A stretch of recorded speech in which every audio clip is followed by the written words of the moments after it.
ఆసారి నమస sir అనేటువంటి వ్యక్తి అన్నమాట. ఎంతో ప్రేమ భాషతో పలికించే వ్యక్తి అన్నమాట. ప్రేమ భాషతో నన్ను పలుకరించి,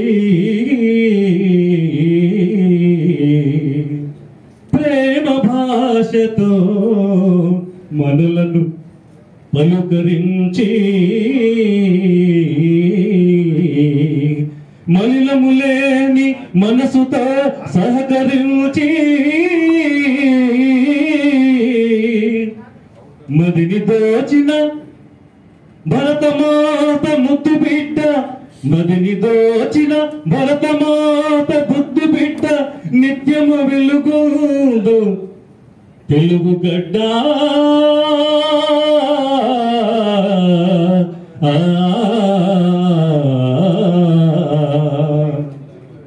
చివరి పద్యం. భౌతిక శాస్త్ర పండితునుగాను, అంటే స్కూల్ స్టూడెంట్ అన్నమాట.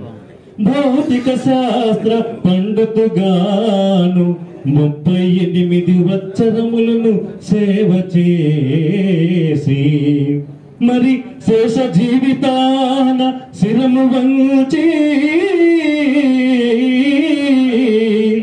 పరమశివుని వేడుచు ధరణి వర్ధి